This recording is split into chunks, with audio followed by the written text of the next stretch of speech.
Hi hello नमस्कार. कसं तुम्ही सर्वजण मस्त मिळत आहात ना. नवीन दिवसाची नवीन सुरुवात आहे आणि आज आहे आमच्या इथली यात्रेचा तिसरा दिवस. श्री ग्रामदेवता काळम्मा देवी मातेच्या 12व्या वर्धापन दिनानिमित्त विविध कार्यक्रमांचं आयोजन करण्यामध्ये आलं होतं. 2 दिवस तर विविध स्पर्धा झाल्या. आज तिसरी स्पर्धा आहे. गाडी शर्यतीची स्पर्धा आयोजित केलेली होती, तर त्यासाठी इथे सर्वजण उपस्थित होते. सकाळी प्रचंड गर्दी होती इथे शर्यतीसाठी, शर्यत पाहण्यासाठी सुद्धा आणि शर्यतीसाठी सुद्धा विविध भागातून इथे सगळेजण आले होते गाडी घेऊन.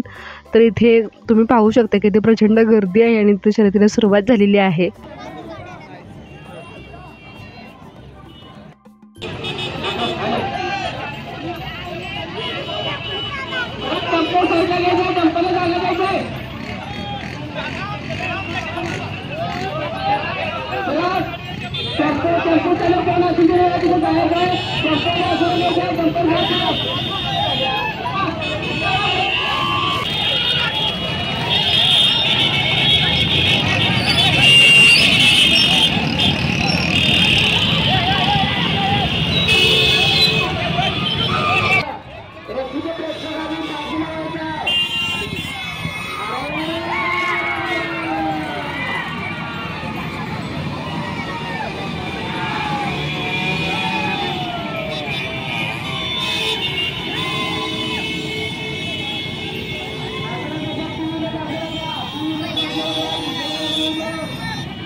दुपारी बैलगाडी शर्यत झाली आणि इथे यात्रेनिमित्त प्रचंड गर्दी होती मंदिराच्या परिसरामध्ये. आता ही सगळी लाईटिंग वगैरे केलेलं आहे, तर किती सुंदर दिसत आहे ना मंदिराचा परिसर, तुम्ही ते पाहू शकताय.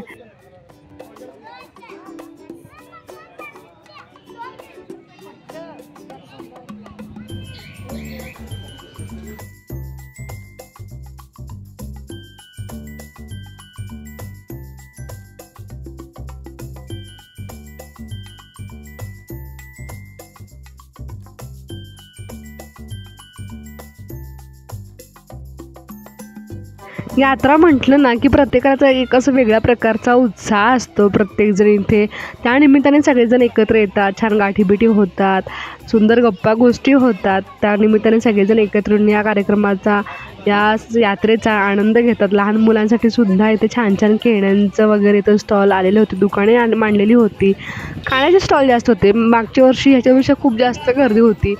यावर्षी थोडीशी गर्दी कमी पाहायला मिळाली, पण जी होती ती बऱ्यापैकी होती, असं नाही की फारच कमी होती. हे 2-3 दिवस यात्रेचे असतात ना, तर ते खूप छान असतात. प्रत्येकजण इथे येतं आणि लहान मुलांसुद्धा इथे खेळण्यासाठी जंप वगैरे होते. मंथनी तर खूप छान उड्या मारल्या ह्याच्यामध्ये, पण जास्त गर्दी पाहून तो जास्त वेळ काय थांबायचा नाही, पटकन खाली उतरायचा. आणि तुम्ही तर पाहू शकताय मुलांसाठी छान छान खेळण्याचे सुद्धा इथे 1-2 दुकानं मांडलेले होते.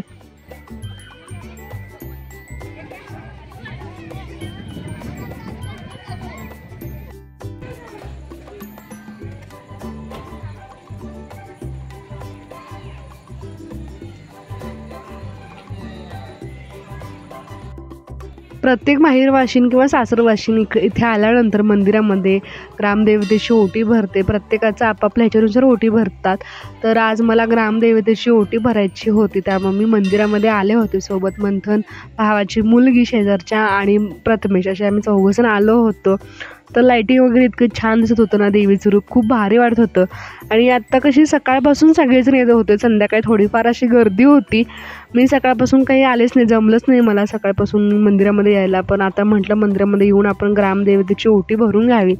इथे जे काही सगळं आणलं होतं, खण, नारळ, मी देवीसाठी गजरासुद्धा घेतला होता. सकाळी गजरेवालासुद्धा आला होता, तर आईने मला गजरा आवडतो म्हणून मग घेतला होता. मग देवीसाठी सुद्धा गजरे घेतले, आईसाठी सुद्धा गजरा घेतला आणि मग मी मंदिरामध्ये आले. जे खण वगैरे आणलं होतं, नारळ, खण, तर ते सगळं मी इथे एकत्र ठेवत होते. आणि ते सगळं एकत्र ठेवल्यानंतर मग मी ते इथं ज्या आजी होत्या त्या आजींच्याकडे सोपवलं. घरामध्ये जाऊन ओटी भरता येत नाही, पुरव काका असतात किंवा ज्या इथे आजी असतात तर त्यांच्याकडेच आपण आपली जी काही ओटी असेल ती ओटी त्यांना द्यायची आणि नंतर मग त्या देवीची ओटी भरतात. इथे कसं होतं की 2 श्रीफळ दिले होते. एक श्रीफळ, एक नारळ जो होता तो देवीच्या ओटीमध्ये घालायचा होता ओटी भरताना, आणि दुसरा आपल्याला आशीर्वाद म्हणून ते आपल्या ओटीमध्ये देतात. असं इथे करतात प्रत्येकजण. तर मग त्या आजींच्याकडे दिल्यानंतर आजीने देवीसाठी तो गजरा, देवीचा जो होता तो गजरा देवीला घातला आणि मग देवीची ओटी भरली आजीनी.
मी जेव्हा मंदिरामध्ये गेले तेव्हा फारशी गर्दी नव्हती, पण नंतर थोडीफार गर्दी दिसू लागली. आणि आता यात्रेचे 1-2 दिवस आहेत, त्याच्यानंतर मग यात्रा तर काही संपणार आहे. पण जे काही यात्रेचे 2-4 दिवस असतात त्याच्यामध्ये खूप छान वाटतं. वातावरण एक वेगळ्या प्रकारचं असतं सगळीकडे, खूप भारी वाटतं. त्यानिमित्ताने सगळेजण एकत्र येतात, पाहुणे येतात, छान गाठीभेटी होतात.